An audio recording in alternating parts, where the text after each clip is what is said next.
We can understand a little bit more about St. Joseph by first taking a step back and looking at the Incarnation. So the infinite creator of the universe, the one who was before there was, the one before the beginning and will exist until the end and after the end, the Alpha and the Omega, he becomes man. He becomes incarnate in the human form of Jesus Christ.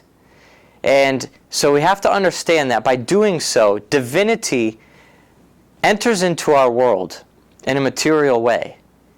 And so therefore, everything that is around Jesus and that Jesus touches and that Jesus does then becomes divinized, it becomes sanctified. One way to think about this, Pope Francis recently came to America, and when he was here, he had a Fiat that he drove around in. And so Fiat provided this car, and then Pope Francis left, and of course, like all good things American and capitalistic, they decided to auction off the Fiat. Now this car, I think it went for like $300,000 to buy this Fiat. The reason is because the Pope sat in it for a couple of days. So this vehicle was valued because of the person who entered into it and rode around in it. Well, in the same way, and just in an analogous way, but far removed, God enters into the world through the vehicle of humanity and in the vehicle of the life of Christ.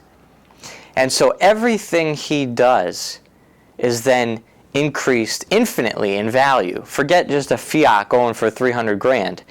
He infinitely increases the value. He sanctifies it by his own divinity, which is infinitely valuable. And so that's why we look at things like poverty and see that there's a blessedness, a sacredness, a sanctity to poverty, because God himself entered into the world in poverty. And everything that we read about or think about with the Holy Family says that the family is sanctified because Christ came into the world in a family. And Pope John Paul II went to great lengths to make sure, and many other teachings from before him, to understand that though virginal, the marriage between Mary and Joseph was a total, complete marriage. It was an authentic, full marriage. And that's because we need to see that Jesus came into a family. God made himself man in a family that starts off with a married couple. Jesus was not born into a single-parent family. He was born to a marriage, the marriage of Mary and Joseph. And so therefore, marriage is sanctified. The family is sanctified. Even Jesus breastfeeding on Mary's breast, it sanctifies nursing. There are so many meditations that can be derived from this fact. But specifically, coming back to St. Joseph, I want to look at how Jesus worked by his side. He was raised by his dad. Joseph taught Jesus all the things that a Jewish father would teach his son: how to pray, how to walk, how to eat, how to work. And so Jesus worked by the side of Joseph. And that's why we have this wonderful feast day today, Joseph the Worker. That's part of the vocation of man. In his provision for his family, he works. And Jesus sanctified that even more by doing it alongside of Joseph. One of the things that Joseph teaches us is that work is for the sake of the family.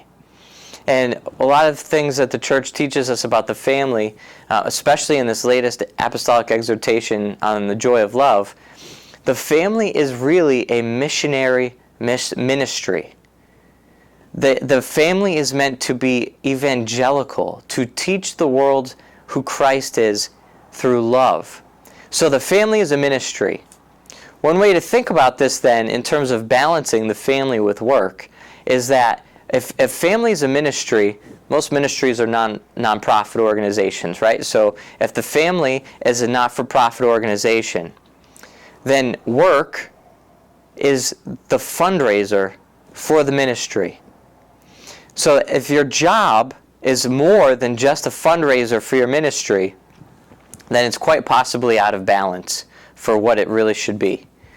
And obviously this goes for married people who are working, maybe even when children start to work, or as they grow up, they start to take on jobs around the house, and they have chores, and then they turn into teenagers, and then they go off and get their first job. But everything needs to be in the context of the family being a ministry, and Joseph was the example of how to perfectly balance that. So we can learn from him how to find that balance in our own lives, in our own work life, and in our own sense of work, and being able to give work the dignity that it's owed.